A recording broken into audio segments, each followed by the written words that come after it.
Assalamualaikum warahmatullahi wabarakatuh. Bismillahirrahmanirrahim. Kami akan melanjutkan kajian kitab Uqudul Hijain, lanjutan kemarin. Bismillahirrahmanirrahim. Walirrijali alaihinna darajah. Laki-laki punya derajat yang lebih dibanding istri. Ai fadilatun, artinya laki-laki punya keutamaan yang lebih dibanding istrinya fil haqqi, di dalam hak. Min wujubi ta'atihinna lahum lima dafa'uhu ilaihinna minal mahri wali infaqihim fi masalihihinna.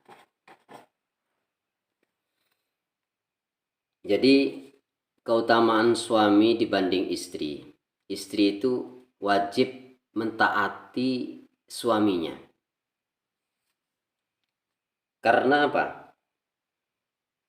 Karena suami telah menyerahkan mas kawin, telah memberikan mahar, baik itu maharnya nilainya kecil atau besar, tetap penyerahan mahar suami ini yang menyebabkan seorang istri wajib taat kepada suaminya.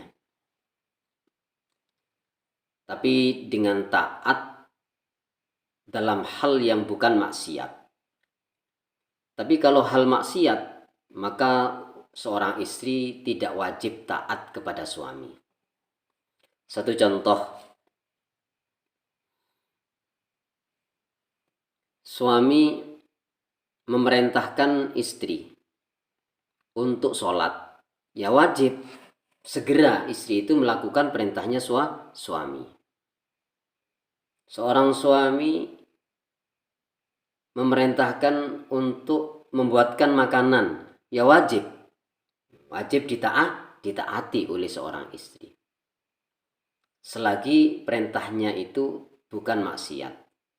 Kalau maksiat, melanggar, misalnya suami memerintahkan istri untuk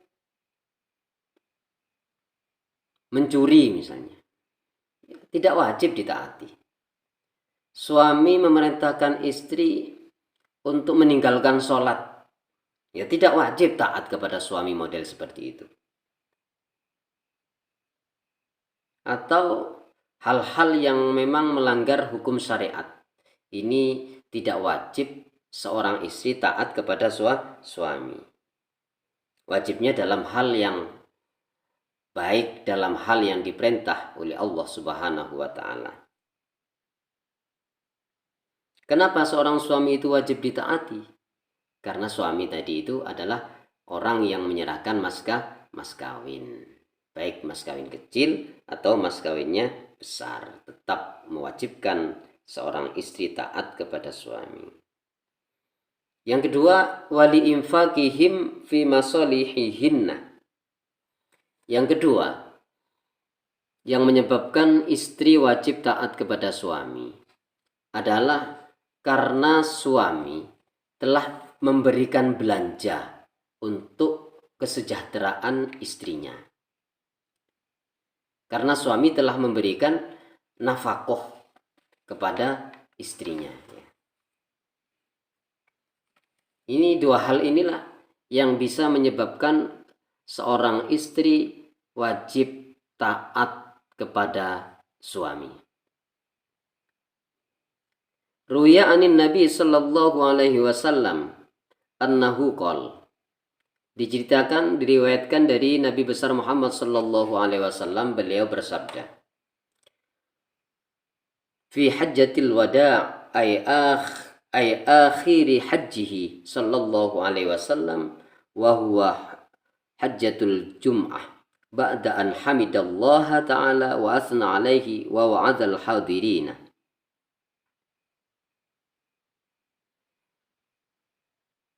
Rasulullah Shallallahu Alaihi Wasallam setelah atau di akhir pelaksanaan haji wada pada hari Jumat, ya, haji wada itu haji pamitan.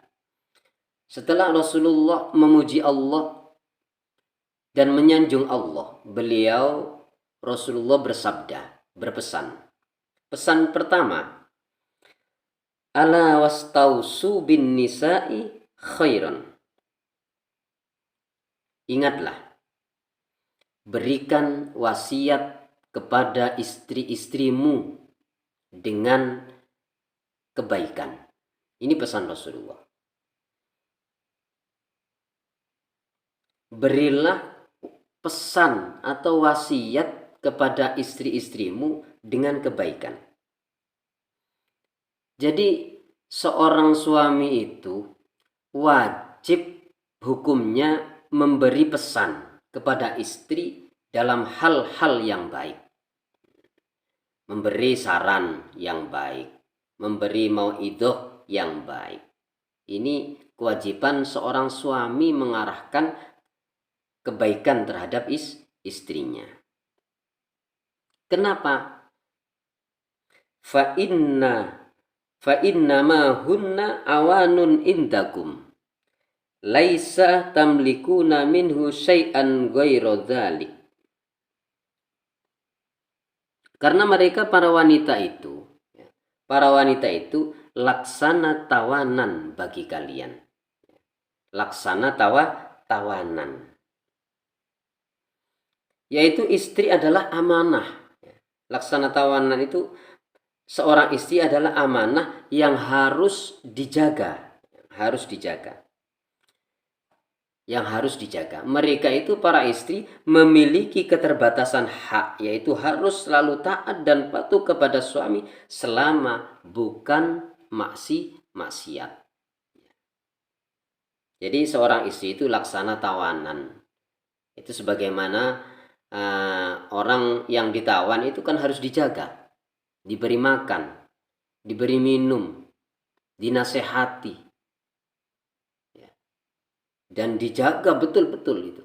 Ini tugas seorang suami, harus tanggung jawab, memberi nafkah dan lain sebagainya. Masa ada tawanan mau mencari nafkah sendiri, mau belanja sendiri, ya kan tidak etis, tidak bagus. Jadi yang namanya tawanan itu ya tinggal menunggu saja gitu.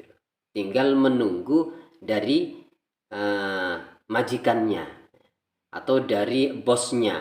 Namanya orang ditawan. Ya, yang menawan ini wajib mencarikan belanja dan memberikan pengajaran yang baik, memberikan wasiat-wasiat yang baik. Mungkin ini dulu yang bisa saya sampaikan. Untuk wasiat atau pesan-pesan Rasulullah selanjutnya ini masih banyak. Akan saya lanjutkan pada pertemuan berikutnya. Wal afa minkum. Assalamualaikum warahmatullahi wabarakatuh.